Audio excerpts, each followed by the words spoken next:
Welcome to LOA Today. I'm Walt Thiessen here with Alex King. Dan Mangane is going to join us in about 10-15 minutes. Today is Thursday, August the 6th, 2020. It's 4 p.m. New York time, and wherever you are in the world, thanks for joining us for another episode of LOA Today, your daily dose of happy. And we're actually welcoming a fourth person today. We have a special guest visiting us. She and her staff, I'm not sure exactly who it was, but somebody at her end reached out to us and said, this is a show that would be perfect for me. And I looked at it, I said, this is an interesting lady. She's had quite the career. So I don't really know a whole lot about what to promote for you, Michelle, or what to talk about. So we'll let you do that. But Michelle Blood is from down under, basically. She's and what time is it there anyway? No, I'm actually in California at the moment. Oh, you are in California. Oh, okay. Yes. So you're actually awake and alert. That's a good thing. Yes. But you're from down under, right? Yes, I am. You are. Yeah. So what I got to ask you, in the middle of a pandemic, what are you doing in California? Well, I live here. I've lived here for a long time. Oh, you have? Oh, Yeah. okay. So you are a transplant then. Okay. I'm a transplant, yes. Okay, very good. So welcome to the program. And you have done so much that I don't even know where to begin to describe what you've done. So I'm just going to give you like a minute or two to describe who is Michelle Bledsoe, so that our listeners know who you are. Okay, well, I started out as a rock singer in Australia. I was a professional singer on TV since I was 5. And then my life took a new path back in 1989 from a near fatal car accident. And because of that, I created music with affirmations, because I was trying affirmations on their own without music and it wasn't working. And as a singer-songwriter, I thought, well, I can get healing in my body, because I was in the hospital for months and months and months. And then that took on its own life. I ended up working with Wayne Dyer, Deepak Chopra, Louise Hay, Stuart Wilde, Bob Proctor, all over the world, dropped my band and just started doing this full time. Now I've gone into higher states of consciousness, and my Kundalini awakened after many years of meditation. And now I teach meditation, mysticism. I teach people how to just be positive and happy, how to shift their mind state, and how to be healthy. And right now it's been really wonderful, all the experience that I've had, because we're doing these really huge virtual live events, and things are, I feel that what you're doing and what I'm doing is so required right now. And it's just, it feels wonderful to be on purpose and to be able to assist people in so many areas of their life, reinvent themselves, and just find the joy out of, something that doesn't look joyful. So I've written over 80 books, audio programs. I had a TV show for years. Wow, I don't know, videos. I've got hundreds and hundreds and hundreds. I think I've been on the front cover of about 50 major magazines worldwide. Marie Claire, you name it, in the countries where I started getting quite well known for not just my affirmation music, but also I started getting hit records in Asia and all these different countries. So all of the things that I'd ever dreamt about having and happening in my life started happening through my shift of consciousness from this near fatal car accident. So bam. So Alex, you can see why I had heard do the intro better than me. I mean, how would you have done that interview? I mean, just there's such a list there. Yeah. I'm like, here you go. We'll just turn the mic over. You just tell us. Exactly. It's always better for the guests to tell it themselves anyway. I think that's true. I think that's very true. But well, you came out of I guess it was a car accident. I gather you said it was an accident, but you weren't specific about that. And out of this really negative experience, you turned your life into a huge positive, which is a theme that shows up a lot. A lot of people have similar kinds of stories where they went through something really horrific and it just became a springboard for amazing results afterward. But when you are in the middle of it, you don't really think that's going to happen, do you? That comes afterward. Yeah, absolutely. Oh, She's all choked up about it. I mean, a little piece of dust just decided to enter my throat just as I was going to start speaking. No, yeah, my band were really killing it. We were really beginning to get like thousands of people, which is amazing because Australia is really small population for such a big country. And we were really starting to kill it. I had this fantastic band I put together. I was managing the band. I was the band lead singer, co-songwriter, the agents, the record labels, everything. We were just getting interest in international record labels. And then on our way home from a gig, someone would always accompany whichever truck company we'd hired to move all our huge equipment. And this particular, well, I won't say night, it was a 12-hour drive because the cities are far and few between in Australia.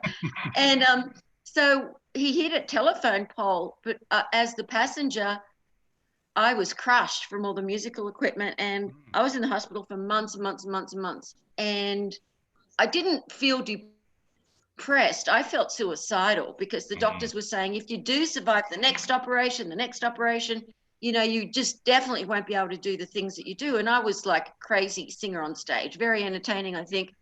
Cartwheels, jumping on top of speakers, Yeah, this is a big and yeah, big shift.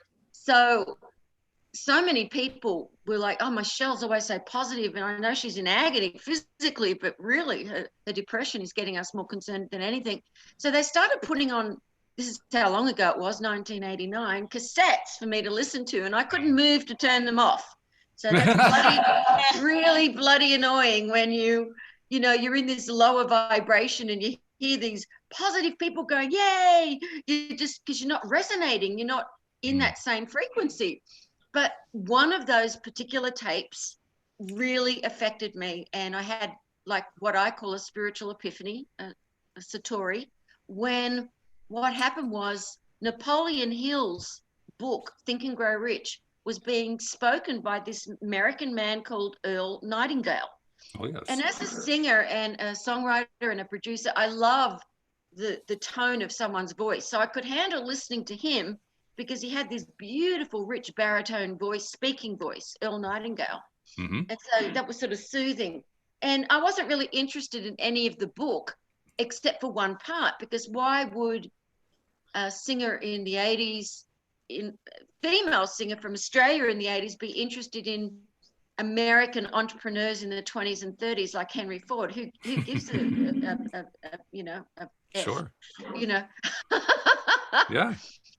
But when he said that Napoleon Hill had healed his son, who was born with absolutely no hearing, through auto-suggestion, affirmation, by going into his little infant son's room every night and saying, you hear perfectly, you are a great person, you are positive, you are glowing with health, you're popular at school, you're very giving, and you hear perfectly. He did this for years. Right.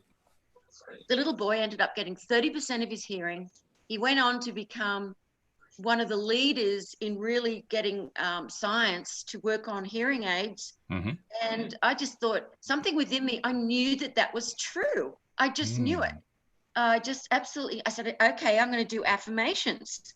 So Napoleon Hill said an affirmation or auto-suggestion is something you say about yourself that hasn't happened yet, but you want to have happen. And you've got to emotionalize it for it to go into the treasury of your subconscious mind. And remember, he's talking back in the 20s when neuroscience had not yet proven that there was even a short-term memory or that things would fly out. He was speaking from his own experience and from interviewing hundreds and hundreds of successful people and listening to the way that they had their self-talk. Plus, I don't think there really was a neuroscience at that point. I mean, nothing by that name anyway. No, it was definitely in its infancy. No, so him saying you got to emotionalize it, otherwise it won't go into your subconscious mind, and the subconscious mind is where you're planting this new seed, and your mind will then manifest healing or whatever it is that you want to create into your experience. And so I did it for a couple of weeks in the hospital, and I made up a really good one. I am healed, because I totally wasn't. I know I am, didn't think I was. I love myself, I am my friend. I didn't love myself, I was suicidal. So I thought, oh, great, I've got the perfect affirmation. This is bound to work. However, when you're in emotional pain and physical pain, of course, the doctor's coming in and you're doubting mind. So it never, ever went into my subconscious mind. I didn't even start feeling better, just in myself. I didn't feel happier. I wasn't looking at the positive at all. And so I left it. I just said, look, it's not going to work for me, because how can I emotionalize something when I'm in a hospital and people are saying, if you do walk again, you'll have a physical limp forever and this and that, and you can't do this, you won't be able to do that. And it was just insane. So after about a week, in the middle of the night in the hospital, I had this epiphany. Oh my God, Michelle, you're a singer, songwriter. You've even written jingles for advertising agencies over the years, which I never tell my band members about, because that would have been totally uncool, but it was extra money.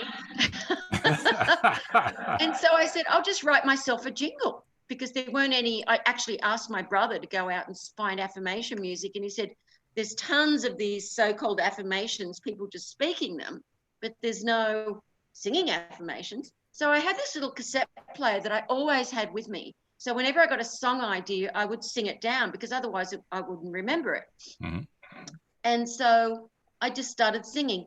I am healed, I know I am. I love myself, I am my friend. Started singing it over and over and over again onto this little cassette. And to make a very long story short, what happened was I had miraculous healing. The doctors thought it was miraculous. My energy, everything was great. I went on to go into a little recording studio with a couple of band members and wrote and recorded more of these affirmation songs. One of the first ones was Magnet to Money, because our band never seemed to have enough money for all the equipment and everything. Mm-hmm. And that's been downloaded now, Alex and Dan, like over 3 million times worldwide. And, fantastic. And so I ended up writing about 400 songs and recording them. And each time I wanted to do it more and more professionally. So then journalists were coming and saying, hey, this Australian singer, she's had this healing through this music she's been writing. So I ended up getting a lot of press, TV interviews. And then because of that, promoters who promoted people like Deepak Chopra and Wayne Dyer and Bob Proctor said, we would like you to come and sing and just tell a little bit of your story and have everyone get up. We'll put all the lyrics up on the screen, the affirmation lyrics. We want you to sing. And they thought this will be a good way to bring in a younger audience that know me as well, rather than just an older, because apparently, it was like a 40 above, which I now know is very young, but at the time. And I didn't know who any of these people were, but they kept saying to me, this is amazing, especially Bob Proctor. He said, I didn't even want you to come and sing on my events, touring around Australia. He said, but the audience love it. He said, I remember every lyric. He said, it works so fast. And this is what I've been teaching for years, is auto-suggestion. And the fact that you got the idea from Napoleon Hill's book, Think and Grow Rich, that's how I started out. So he ended up having me tour all over the world. More and more people would come to different events. I ended up living overseas. I ended up running his business in Malaysia, ended up having hit records in many different languages. And that's how I ended up going deeper and deeper into mysticism, because once your vibration, your frequency has begun to speed up, you are more aware of the deeper significance of life and the purpose of life. So I was making so much money, never ever known how, I could go first class to Paris for the weekend when everyone in Malaysia were on break from some religious thing. They had so many religious holidays. I would just go into any beautiful top shop and buy whatever I wanted. Never had to look at how much it cost. I'd never had that experience. But then I had all of this stuff and all of these gigs, and I was getting more and more gigs and more recordings. And then I wanted more. I wanted to find the meaning of life. Okay. I didn't want it to be all about material stuff. So that's when I really, really began my search into deeper and deeper mysticism and meditation. Your turn. Okay. Well, stopping part. Okay. Well, that's good. Actually, I'm curious about the difference between what happened when you tried first. You just tried, repeating some affirmations and you weren't getting anywhere. And then you tried singing them. And what occurs to me is I don't know. You're going to have to confirm or deny this. I suspect the difference is that when you were singing them, you felt differently about them. That the first time around you were in pain, you were probably in anger, you were in depression, you already said that. Going through And the then when you started to motions. sing them, by singing them, you shifted your mood to, I'm not sure what, but I suspect your mood shifted and you started feeling differently about your situation just because you were singing them.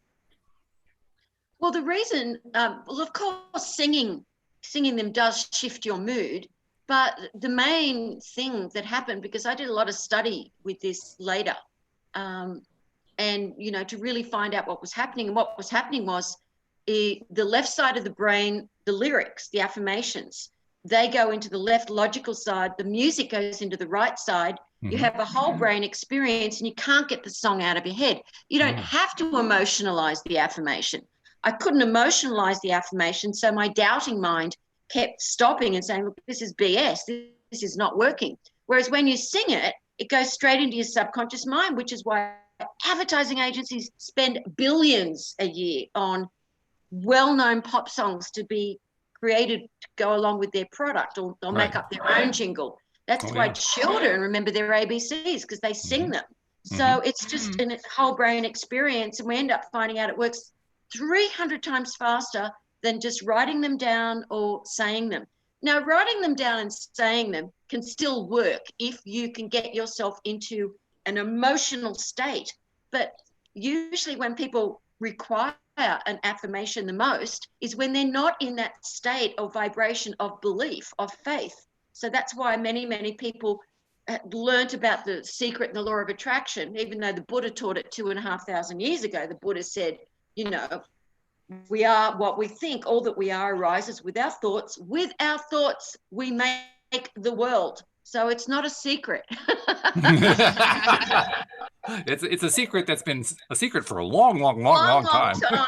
Yeah. So it was really, really fascinating. So, and Rhonda Byrne, who produced The Secret and wrote a couple of books, she had bought every product I ever brought out for years and years before The Secret came out. But so it was really, really quite fascinating how people started waking up to it. And I was really grateful that The Secret came out, because it assisted Bob Proctor, who I got many books and products with, for him to become more well-known. So our products became more well-known, and it made people clearer. People weren't just thinking, oh, this is woohoo, this is ridiculous, it's just nonsense. People started really, from all walks of life, from doctors, from musicians, from kids, they started, oh, I'm gonna think positive thoughts, I'm gonna manifest something in my life. And they get disappointed because they're doing it and they can't get into that state of consciousness where the doubting mind, whereas with the song, the doubting mind has no chance. It's dead in the water. It goes straight into your subconscious mind, whether you like the song or not. It's an interesting point, and I had never really considered it that way, but you're right, that makes a lot of sense, that it would be a bypass, a way of bypassing all that monkey chatter that goes on and going directly to the subconscious mind. That's pretty cool. Now I have a question. I think so. Yeah. Well, apparently, I would think you would think so, because it made you extremely successful. So if you didn't think so, I'd begin to question your sanity, actually. Well, it healed my body. And it healed your body, even more importantly. Yeah. How long did it take to heal, by the way? 4 months. And you were laid up for how long before that? 5 months. So you basically sped things up too. I was going to say, how long did they tell you it was going to take? Well, they said I would never heal completely. I would never be able to wear high shoes. I would never be able to do this because of the back, because of the hip that was completely smashed. The pelvis was completely smashed, or the bone. Anyway,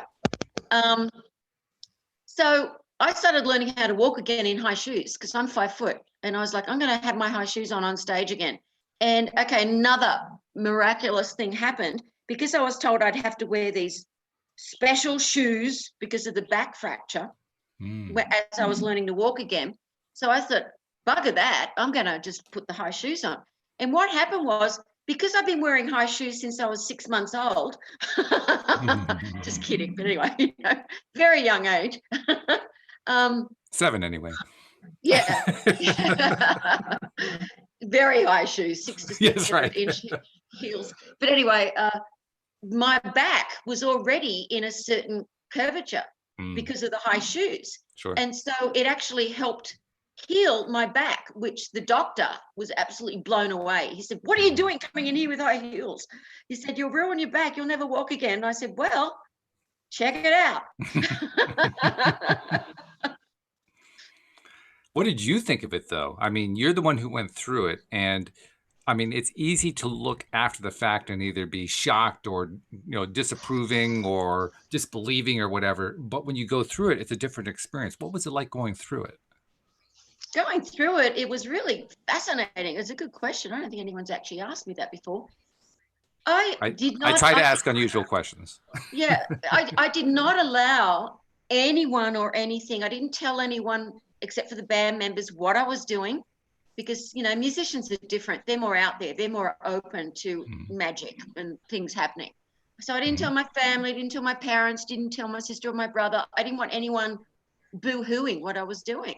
So I found that keeping it to myself until I had enough faith for me to absolutely know it. And why would they care anyway? All they care is, okay, this person we love is healed. That's cool. They don't need to know all the details or how it happened. Because when my father did find out, he didn't believe it. He said, "Oh, that's a coincidence." So I realized it's very, very important to not share my inner beliefs, my faith with people unless they come and ask me, "Hey, how did you do that? I require some assistance myself. Please let me know. Share how you did it so I can do it." So that's one of the things I noticed as I was healing, was because it's so amazing, because when you're going through something, you're feeling so positive and happy and grateful, you want to share it with everyone. And then you realize people don't want to hear this. It's strange but true, and it makes a lot of sense. There are a lot of people who have learned the hard way that they want to keep their transitions, their spiritual development private, because it's easy to get burned if you don't do that. So totally understand. Yeah, you don't want to lose your faith before you have your faith. Yeah, right. Exactly. Exactly. And I have a question for you from one of our live stream listeners. Josie is saying, first of all, she says hello, and she says, "Are you familiar with the writings of Florence Scovel Shinn?" The reason she brings up Shinn is that Shinn said she suggested that rhyming affirmations stick in your head, which she said helped her. So, first of all, have you heard of Shinn? No, I haven't heard of Shinn. Is she around now, or is it an older person? Or she actually wrote just before Napoleon Hill. So her biggest book came out, I believe, in 1925. But she was writing a lot of the same kinds of stuff that Hill was writing around that same period of time. Oh yeah. And she's written, I think she wrote 2 or 3 books.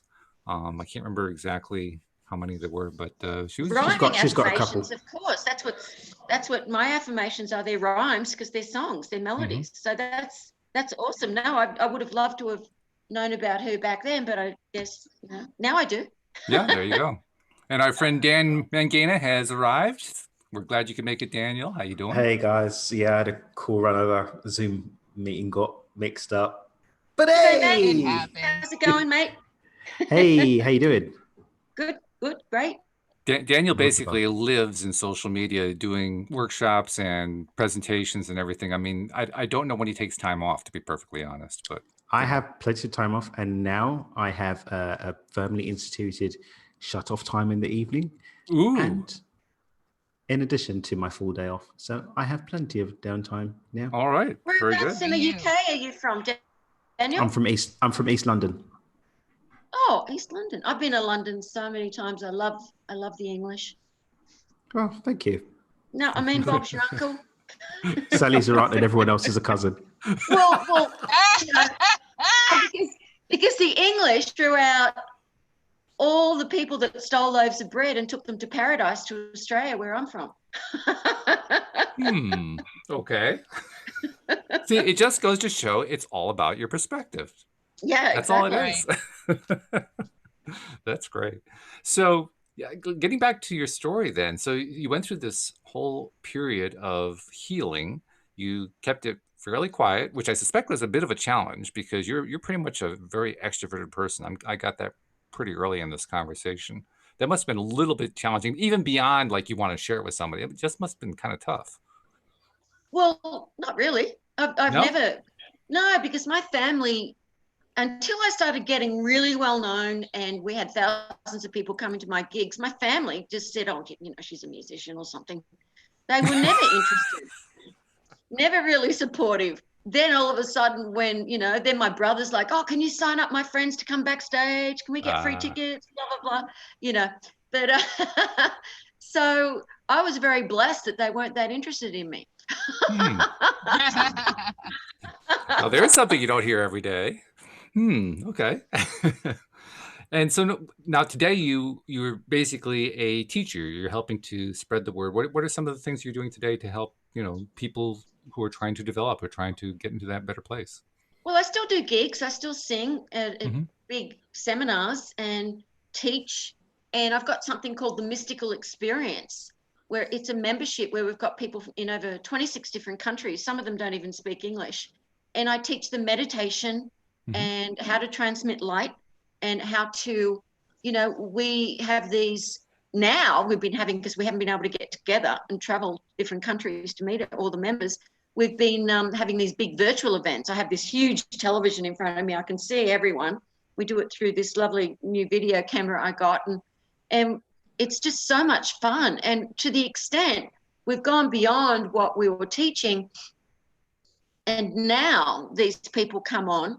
And if anyone's having any challenge or they haven't been able to get work, we've been masterminding and networking and assisting people.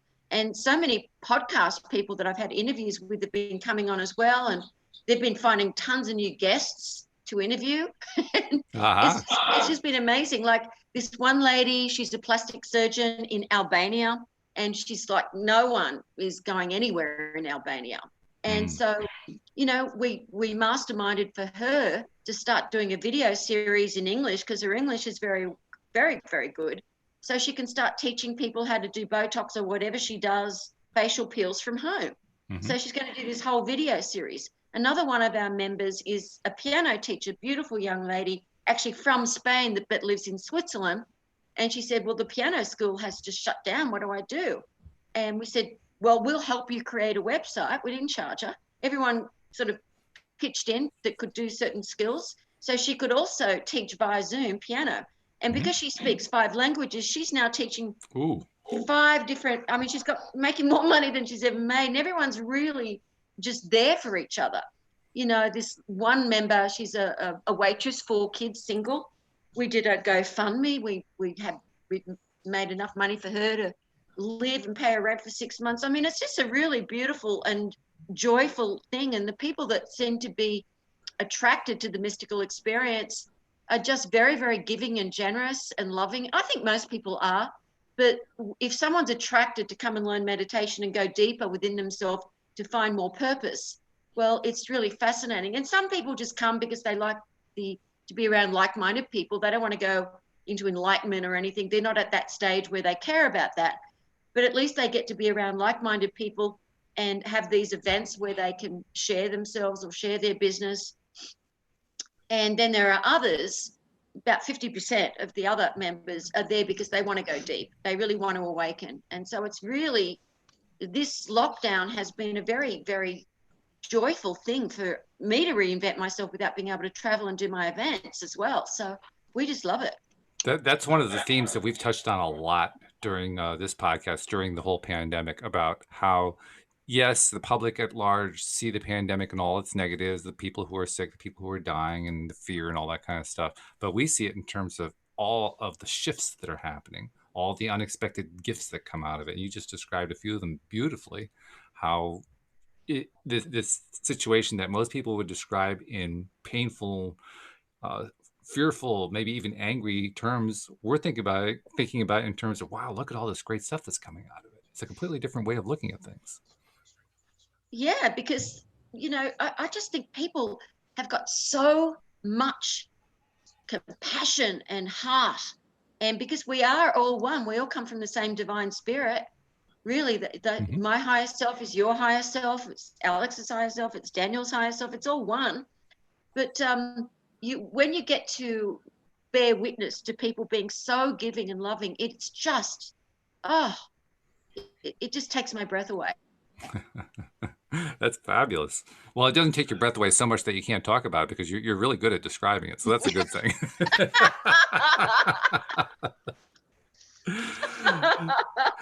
A pretty essential step as well, I think. I think so too. Yes.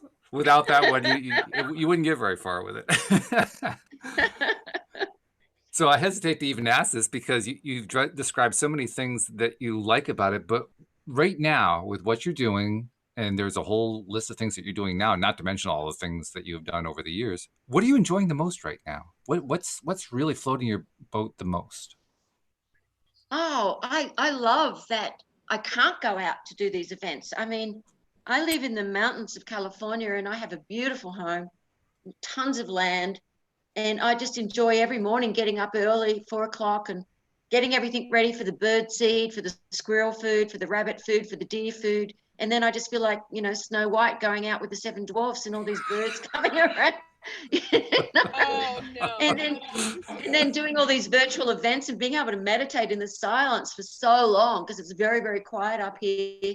And then having these virtual events has been so joyous, and just to keep coming up with more and more ideas to, just help people to awaken, to see what we can do. We started having different sort of free Zoom events for the public as well.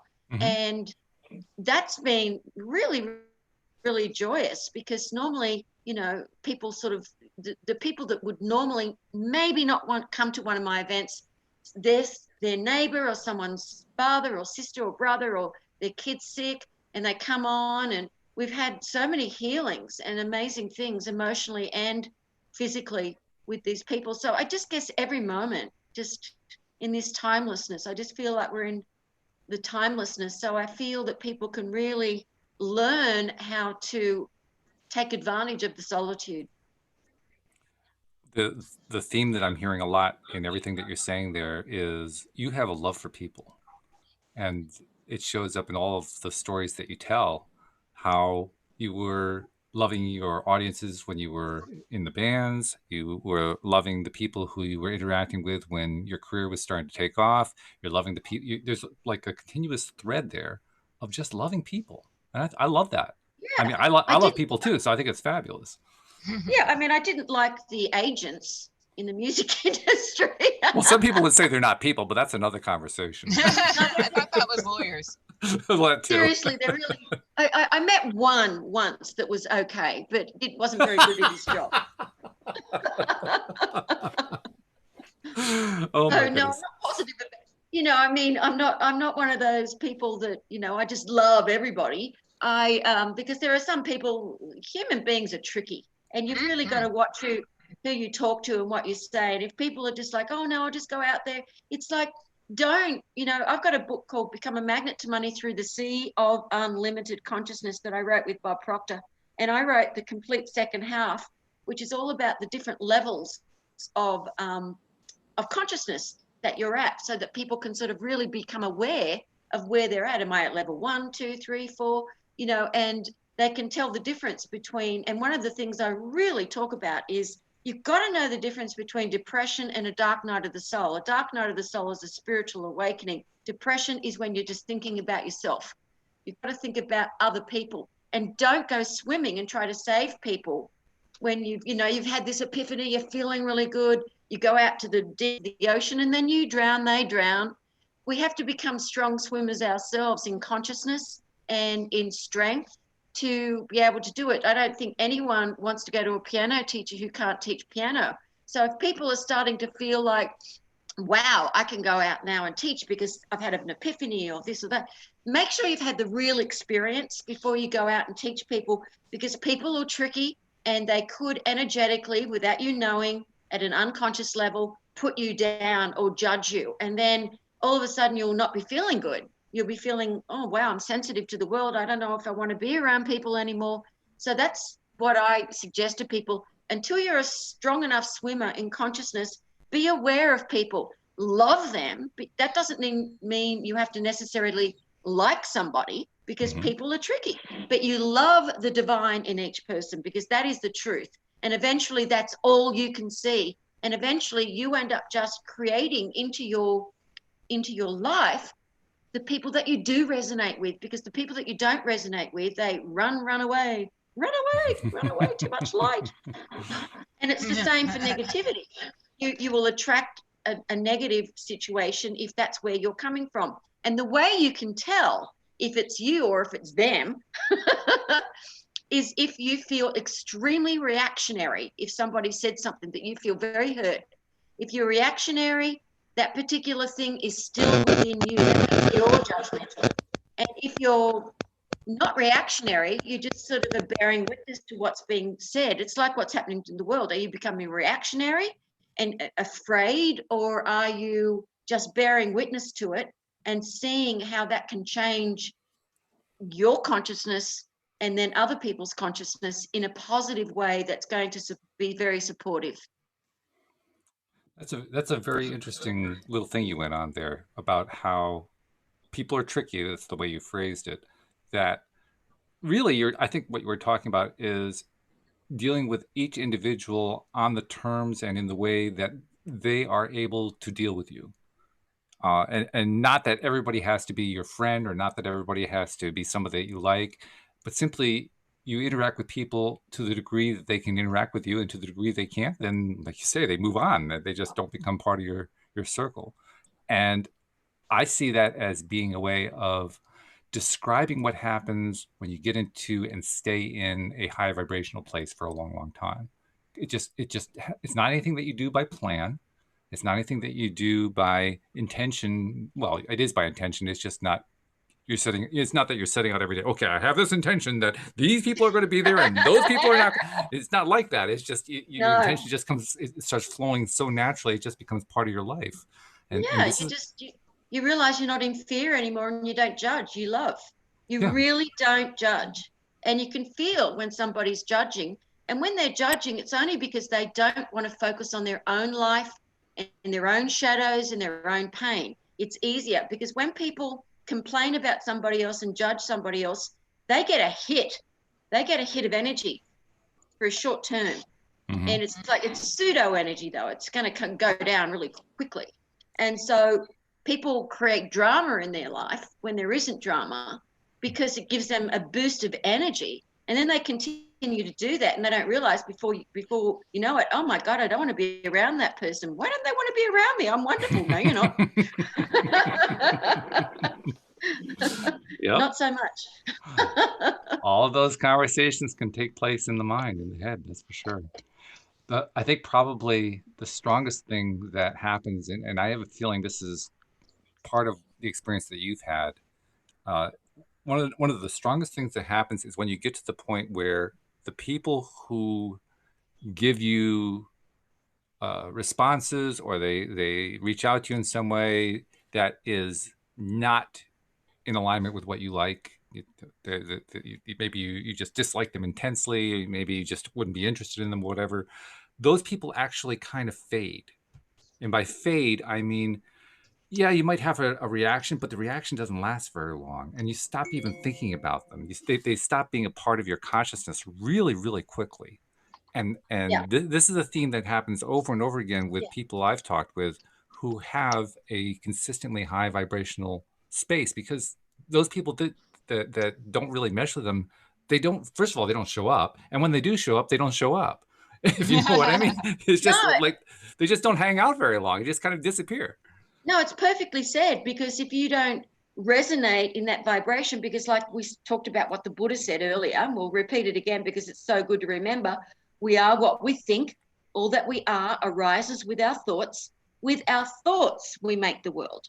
And what you will find also as you get more into, visualization, meditation, doing affirmations, you will find that you start looking at opportunities and things that you never saw before, because the veil is lifting.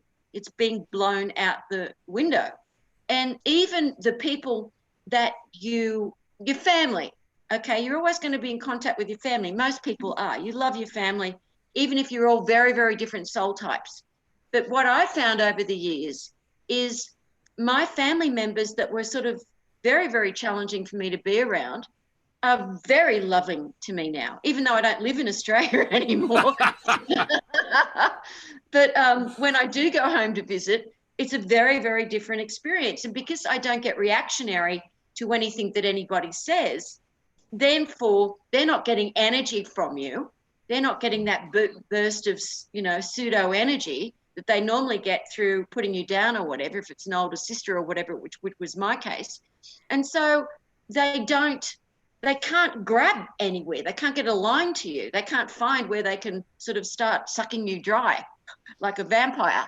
Right. So they don't do it anymore because they can't. So then it feels like, to some people, my God, even my family have changed. No, they haven't. You have. Right. Right. Exactly. And that's the key. It's my wife is a former psychotherapist, and the way she describes it is, if you change the way you think and the way that you feel and the way you talk and the way you express yourself, and you have a previous history of dealing with people, and in that previous history you behaved in certain ways that are not conducive to this new way of thinking, feeling, whatever, then now your dynamic has changed. And when the dynamic changes, the other person has one of three possibilities.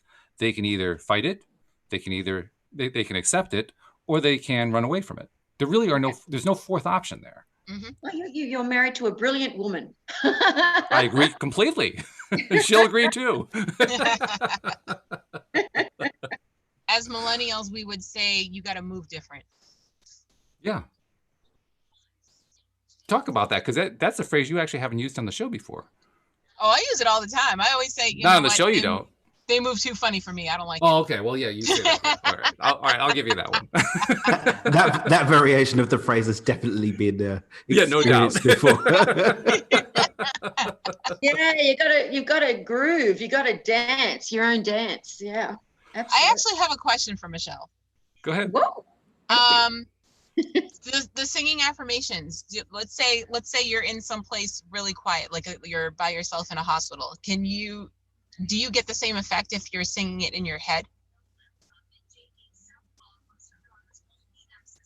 I don't know, because once you've listened to them a few times, even if you haven't sung them, they're in your head. So yeah, I guess. But I think. But what I have found from asking people, how it's worked for them, everyone's a little different because everyone thinks a little differently. And one lady said, when my doubting mind used to go, oh no, give it up. You're never going to finish the book. She said, then I hear persistence with persistence. And she said, so I'm like, oh my God, that's really in my head. I'm going to keep going. I'm going to write that first chapter.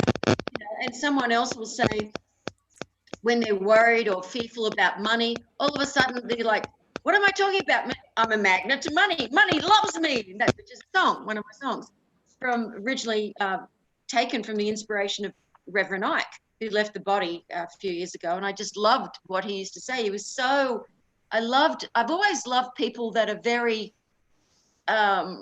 this is why I love living in America, I guess. I love people that are just outrageous and irreverent, totally irreverent, because then I find them very sincere. That's not a phrase you hear very often, but that's interesting. Yeah. Well, they are. If they're irreverent, they're not taking themselves seriously. They're not worried about what people think of them. They're not really thinking about their ego. They're just sending out their message in their own way without trying to mollycoddle people, without trying to be too polite. I think that's why I loved Stuart Wilde so much when he was alive. I don't know if you've ever heard of him, but he's a Cockney Sicilian. So wow. Ooh, boy, there's a combination. And, I mean, he sold millions of books on affirmations and stuff over the years. And I met him when I was touring in Australia. I was touring with him, and I just found him the most irreverent person I'd ever met, and just loved him.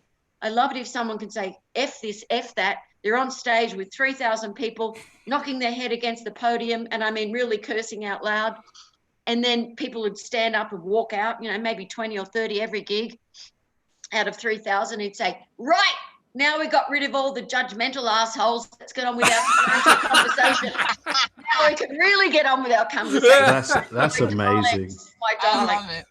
I love it. Shake out the deadwood with a little profanity. Why not? Yes. There you go.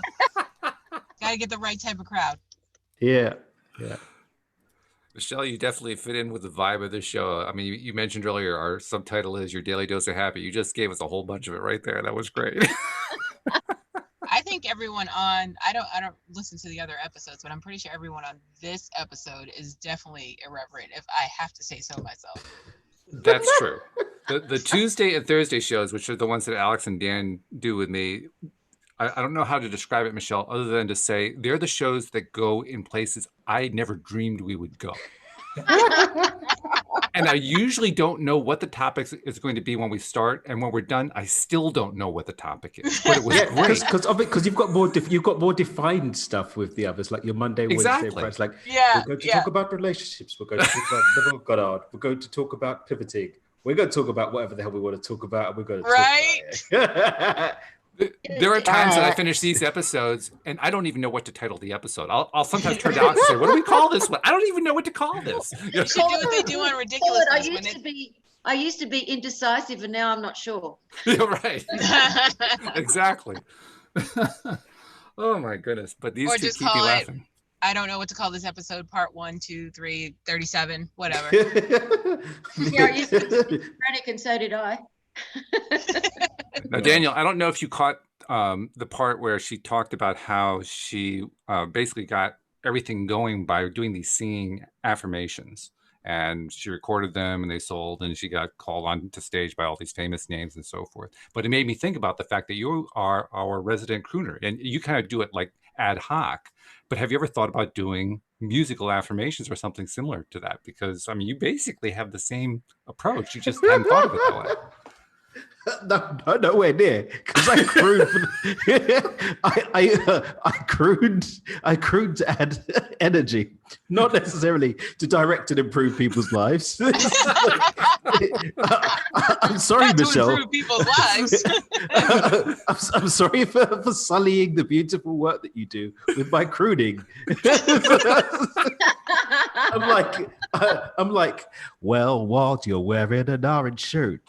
Yeah, that's what I do. Not, yeah, Walt, you're a radiant beam of light. I love seeing you in the stars. Be uplifted. That's a very different. See, now this has brought up a really good thing, because if somebody likes, Harry Connick Jr., I love him. Who doesn't love his voice? Oh, me too. Or Frank Sinatra or someone, you can just change the lyrics. If you can still sing along the same melody, you can just get karaoke backing track and create your own affirmation music. I mean, I think the most powerful affirmation song I've ever heard is "I Feel Good." No, no, no, no. Oh. Get up, get down. Which one is it? I feel good, and I knew that I would. Oh, That's right. We love you. We love you. Mhm. That was one of the most brilliant lyrics ever written, I have to say. That was just You cannot. I mean, the 70s disco and the music is get down, get up. I mean, it's like Casey and the Sunshine Band. You can listen to any of that music and immediately be happy. I mean, disco music is just the happiest music because it is no deep and meaningful to it. It's just fun, and it's all That's usually in a major key. So it doesn't necessarily have to be affirmation music. We're just talking about my music for a specific, if you want the effect to be healing, making more money, being able to be more persistent, to strengthen the weaknesses within you. But if you just want to get happy real quick, just put on KC. Bit of James Brown, showing my age, I don't care. I'm with you. I mean, I have my own positive music list, I call it, that I play whenever I'm out on, one of my nature walks or whatever. And it's one of my favorite ways. It's actually probably my favorite way of getting myself into a better feeling place when I'm not feeling as good as I want to feel. I mean, music is powerful. With his, happy song. I mean, Justin Timberlake, I call him, Saint Justin Timberlake. After he wrote that beautiful song, it's like, can't stop the feeling. Yes, can't stop the feeling. Yeah. I mean, sometimes at our events, I'll just put that on like twice in a row and have everyone just get up and get down. Yeah, sure. Music is powerful, no doubt about it. You tapped into a great thing there. Did you know that you were doing that? I mean, you knew that you were doing it for yourself in that it was working for you, but did you really realize what you were tapping into when you started doing that on a big basis? No way in the world. I just thought this is helping different areas of my life and my rock band to really get that international contract, I'll attract it now. I know how I can do these. I didn't know I'd end up leaving Australia, leaving my band, which the wives of the band members were very pissed off about. What about the money? Not your own bloody band. Get your own singer. Anyway. Sounds like a reactionary moment to me. Yeah. But anyway, but I did give them 6 months so that they had an opportunity. And none of them went back to music except for the guitarist. He's born again Christian, Matt, and he went on to have a really, really successful Christian rock band. Oh, wow. So none of them, I can't believe it, because they're such amazing musicians. They left the music industry. Yeah, Wow. well, that happens. That's Looks definitely like you were part the of glue that kept the gang together. it. Yeah, I would say. Yeah, well, I mean, that's pretty obvious. It's evident just from what your career turned out to that there was a lot of glue going on there. Yeah, I used to love that. You'd have a rehearsal at 5, so you'd have to tell them to be there at 4, just so that they'd be there by 5. That's a classic musician story right there. I mean, it's musicians like, have no idea how to tell time. They're just absolutely none whatsoever. No. What do you call a drummer who doesn't have a girlfriend?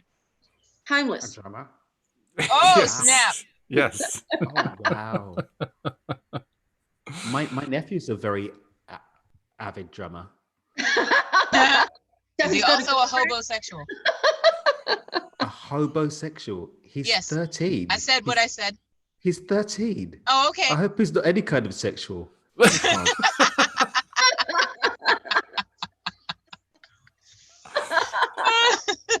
See, this is the kind of thing that happens, Michelle, all the time. I mean, we say stuff that could clearly get us in trouble with the wrong audience. Fortunately, we have the right audience, but He says, "You're the right audience, right? You're the right audience." yeah, you are the right audience, aren't you? Yes. He's You affirming are They the are audience now, that- 'cause we This reached is about the 2 audience that minutes we're ago. looking for.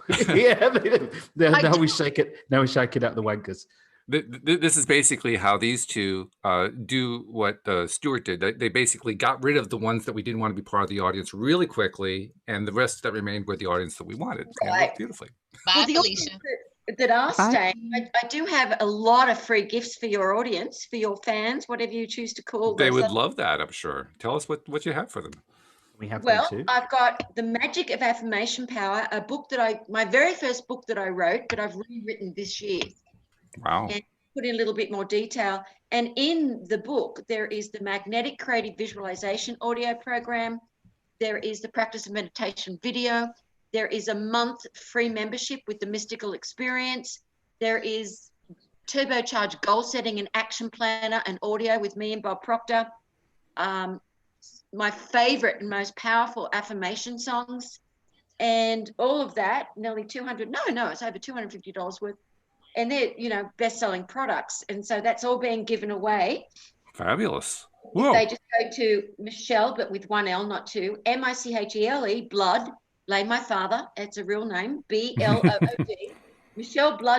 michelleblood.com/your daily dose.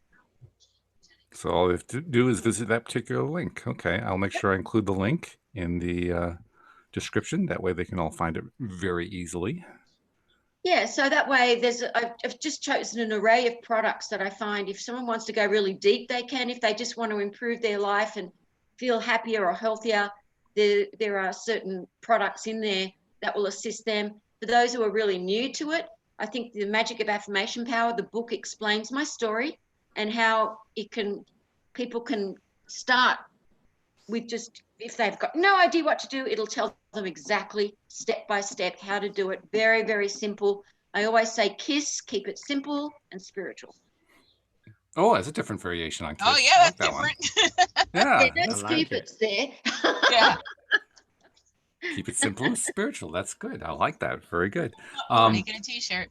Now, our listening audience is actually, for the most part, pretty advanced when it comes to law of attraction, energy, spirituality, and so forth.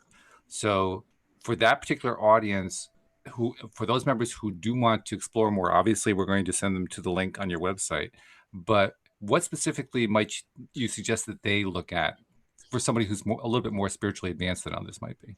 I think the audio book by Bob Proctor and myself, Become a Magnet to Money Through the Sea of Unlimited Consciousness, because it's got a lot of good practical stuff in it.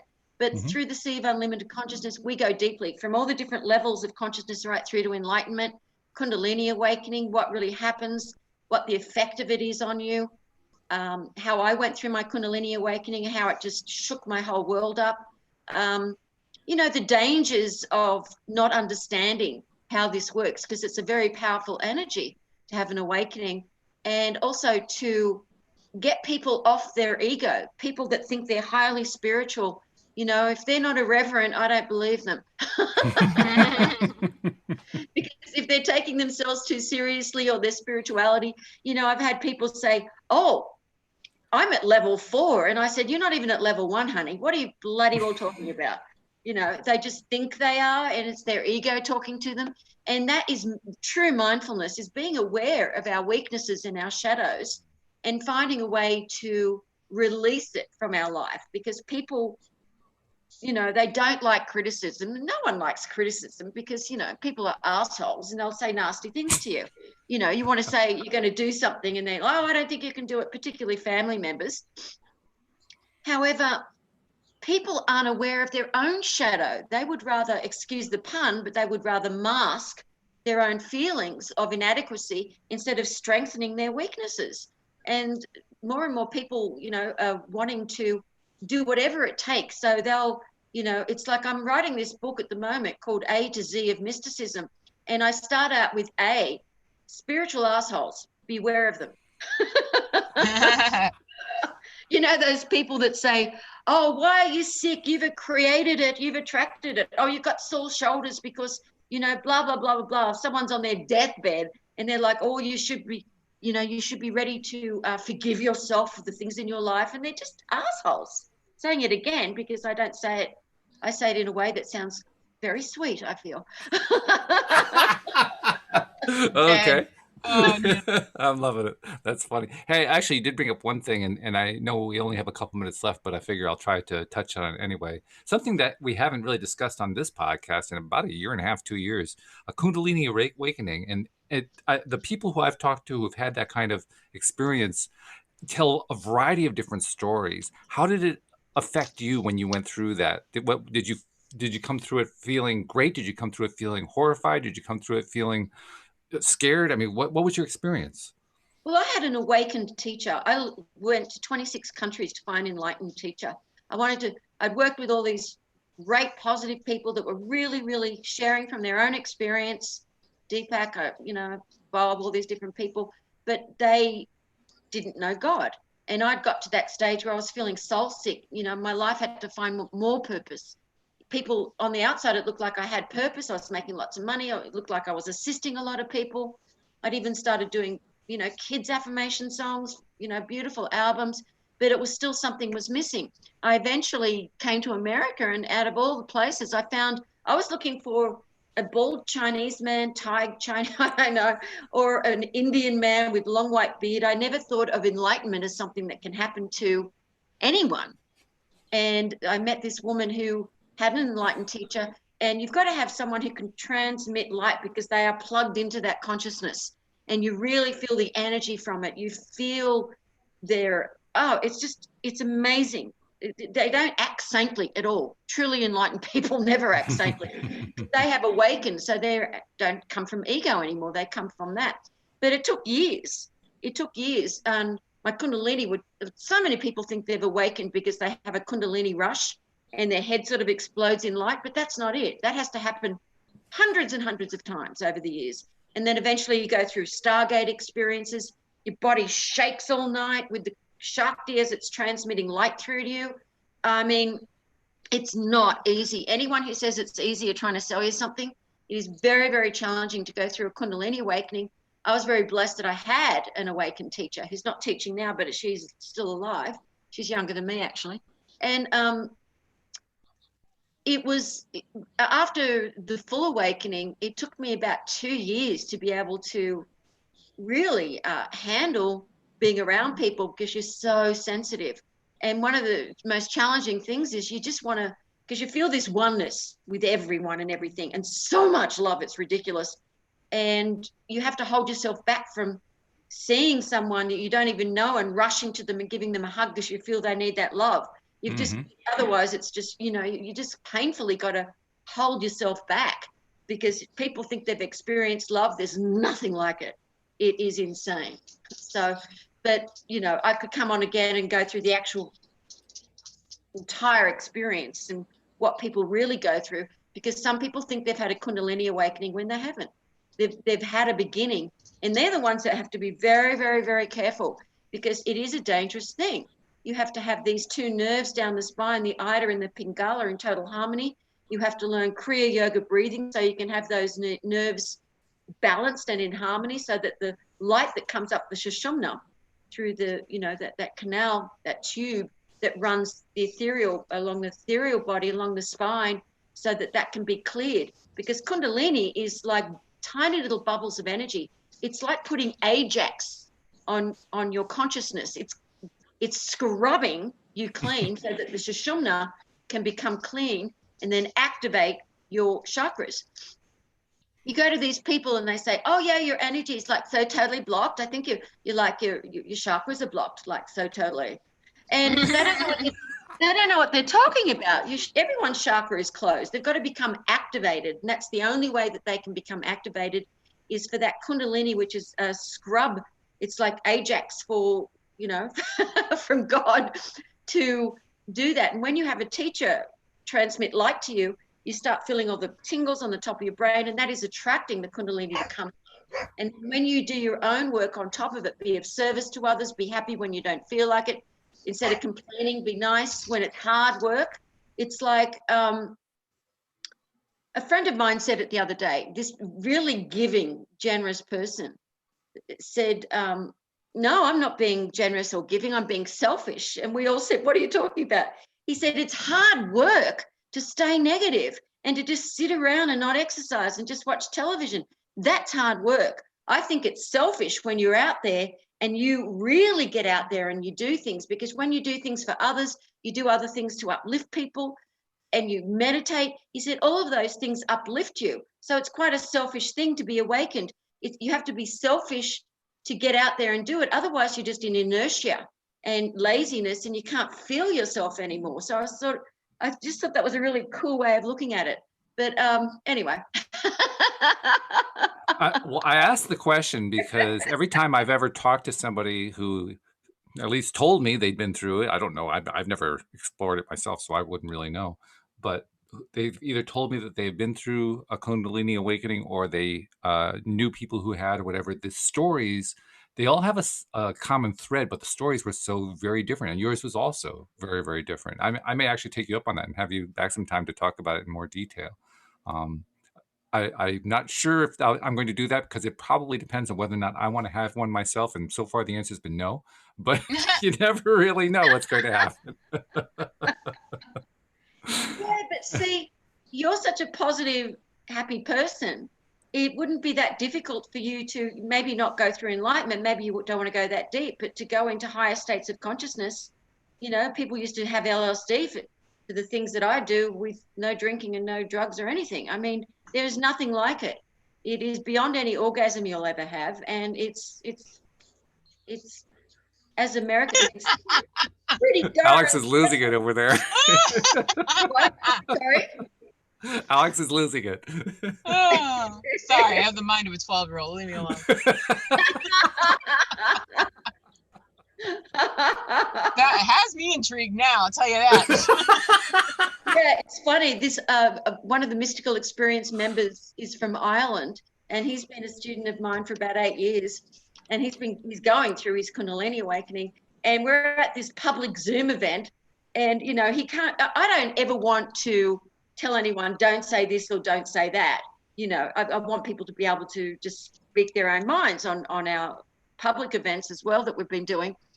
And someone said to him, well, how does it feel? And he said, oh, it's beyond an orgasm. It's better than any sex you'll ever have. I can't believe what I feel every night, shaking in my bed, orgasm after orgasm up my spine.